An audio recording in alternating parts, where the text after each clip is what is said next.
I think when it rains, it pours is a really great way to describe the Eagles this morning, as now Landon Dickerson will miss some time after undergoing surgery. Jason Kelce, however, peeled back the curtain on why he thinks the Eagles' offense continues to struggle. And even though A.J. Brown and Darius Slay continue to take shot after shot, clap back at fans on Twitter, you need to hear what Adam Schefter had to say about the mounting criticism surrounding Jalen Hurts. I'm Thomas Mott. This is the Thomas Mott Show.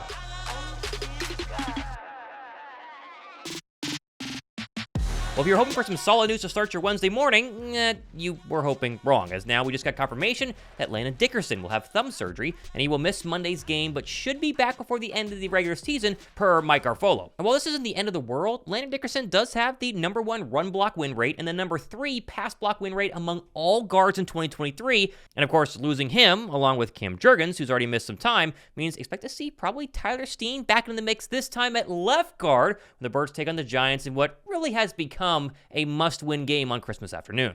And of course, while you and I were thinking about maybe fixing the team, changing up the offense, the defense, hopefully playing better, even week 2 under Matt Patricia, looks like 2 of our captains were on Twitter yesterday arguing with fans. Yes, A.J. Brown quoted tweeting a fan saying, "Y'all fans swear you know everything. It's a shot play to me. I'm the first read. He just missed the throw." Of course, he's referencing the fourth quarter incomplete pass that Hurts threw that deep ball to A.J. Brown instead of taking the very easy dump off to a wide open Devontae Smith. But not to be outdone, Darius Slay also took to Twitter to remind a fan that he has 5 Pro Bowl appearances and probably has more interception yards than you have receiving yards. Yeah, now might not be the time, guys. Don't get me wrong, I like when players engage with fans on Twitter, but it feels like you need to read the room a little bit here. Like, these are team captains venting their frustration or defending their play on the field after a brutal 3rd straight loss in the row. Like, what does it matter if me, a fan, tweets that you're playing bad? Why don't you just go out there and play better, and then therefore give me no ammunition to tweet at you? That way you can't tweet back at me. I get that we're all humans, and I respect the hell out of the Eagle players, and they're going through a very tough time right now, but it feels like if there was one message I'd love to send everybody in an Eagle uniform, stay off of Twitter for a little bit, worry about yourself, win some games, and then come back to Twitter. Now, Brown, of course, didn't just go to Twitter to voice his frustrations. He also told Josh Tolentino of The Athletic after the game, quote, "I'm disappointed, but I'm not discouraged. I personally know who I am, what type of football player, how special I am. I've got to focus on my job, be ready to play, trying to get our guys in the room ready to play. Everything else is all out of our control. We run routes, we catch the ball, we try to make plays. Other than that, we can't control none of that stuff. Much as we don't like it, there's nothing we can do about it, bro." Is it just me, or does that sound like he's kind of upset with the play calling and the coaching? I don't know. I'm reading into things, but what do you guys think? Of course, when asked about these exact same offensive struggles that A.J. Brown was talking about, Jason Kelce told the boys at WIP this morning that the teams are really taking away their explosive plays as part of the main problem. I think we are inconsistent. I think, we do some things really well at times, and then we have either, penalties or, turnovers or whatever are really stalling us out. And, teams are forcing us to, take a lot of underneath stuff right now. They're playing a lot of quarters. They're playing really soft coverages, which, kind of have limited some of our big plays, right? And, when you take that away, the first half we have 2, 8-minute drives where we go all the way down and, should have had 2 touchdowns if it wasn't for my bonehead play on the quarterback sneak. But, well, hold on. But they – I can't fault you. Go ahead. Jason, go ahead, man. So, it's those are 2 long drives, and it's hard to do that consistently in this league. And, we should be able to. We're an NFL offense with a lot of great players. Like, we have to be able to do that. And, I think that, we've got to find a way, though, to also create explosive plays, especially in the air, even when teams are playing quarters. And, we're doing our best to figure that out and get back to being the offense that we've been in previous years.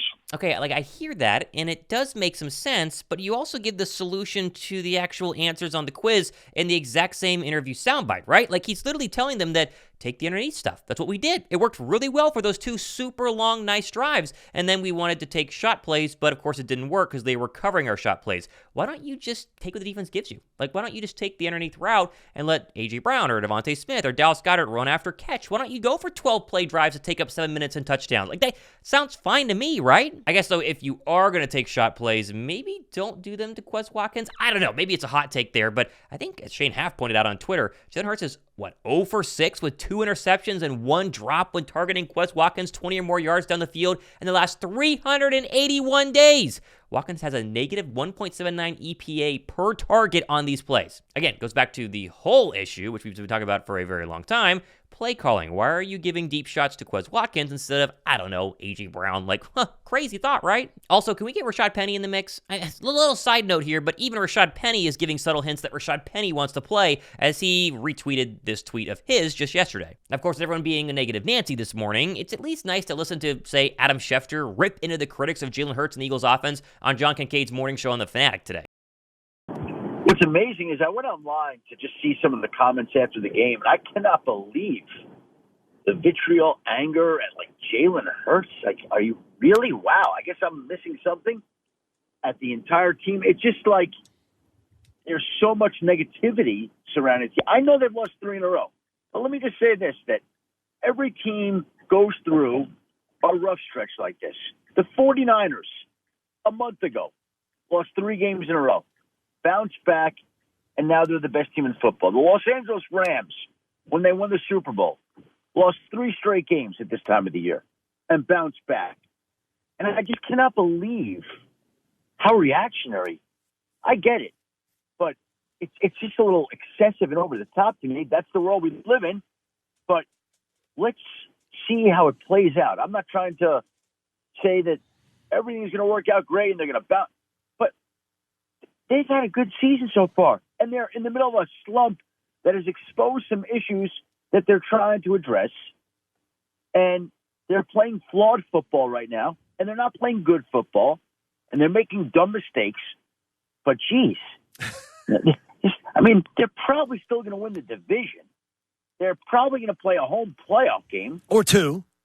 Like, what are we doing here? Like, we're attacking everybody. And maybe Schefter is right, and it's nice to have a little bit of, not doom and gloom take here on a Wednesday morning. But all Philadelphia has to do is beat the Giants twice and the Cardinals. Now, easier said than done, but if they do both of those things, they technically are still alive for the 1 seed, but are guaranteed the NFC East and the 2 seed, making it a pretty decent playoff path to an eventual rematch with the 49ers in the NFC title game. But I think it's going to take something new on Christmas Day. It's going to take a dominant fourth quarter win, something Philadelphia hasn't done really at all this season. Play 4 straight solid quarters, good defense, pass rush, pass blocking, the running game staying in effect, not turning the ball over. If they could do that, big if. I know I'm going to read the comments saying, Thomas, they can't do that. If you can do it against Tommy DeVito and the struggling, floundering Giants, you're going to give a little bit of hope back into Philadelphia. And if they're able to win, let's say they put up 30 points and win by double digits against the Giants on, Monday afternoon, Christmas Day, after you've opened up your stocking, plus the Cowboys lost the day before, and the Ravens beat the 49ers on Monday Night Football or Sunday Night Football, however you want to call it,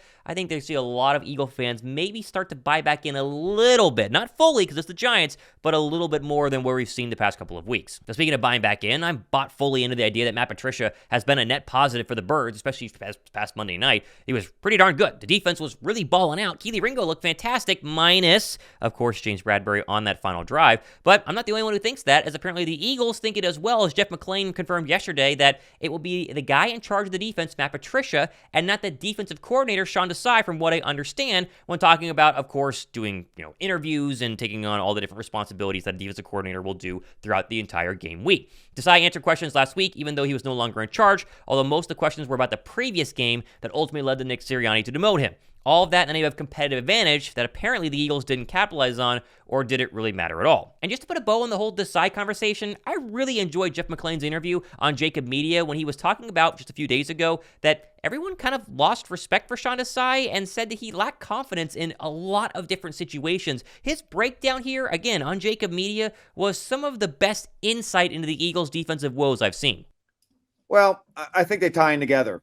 And how you call a play, how you call your plays, how you scheme. A lot of that depends on confidence. Now, you could say that maybe he's not confident because of the personnel that he has, especially in the back seven, to look at this fairly. But that was not just like a rando person sending me telling me that, and that was something actually I had heard the last couple of weeks as I've been digging into this topic about Sean Desai and whether he's the guy or not. Is that the players just again, they like Sean's smart. He understands ball. He can draw it up. He's a nice guy, but I think that maybe some of the stuff that the players wanted, particularly in the back, and actually up front too as well, just he wasn't doing it, and I think there were times in games when you'd see him dip his head, and if something went wrong, and I think that kind of rubbed off on or at least maybe some people felt that it was rubbing off on the players when things got down, and that's the sense that I've gotten about this team. Beyond the defensive side is that, and Slay alluded to this after the game when I asked them about it. Did y'all think the defense looked better on Monday night? Again, albeit for the final drive. If they had just gotten a stop there, we'd be talking about a completely different storyline today. I think it was overall, like I said, a net positive. Now, it's kind of unfair because Sean Desai had Patrick Mahomes and Josh Allen and Tyreek Hill. You'll have Matt Patricia versus Tommy DeVito twice, and then, of course, Kyler Murray and the struggling Arizona Cardinals. But if the Eagles can get their mojo back for 3 straight get-right games, maybe the defense has it somewhat of a better chance heading into the postseason. Again, not trying to be a glass-half-full guy today because we're all upset, including myself.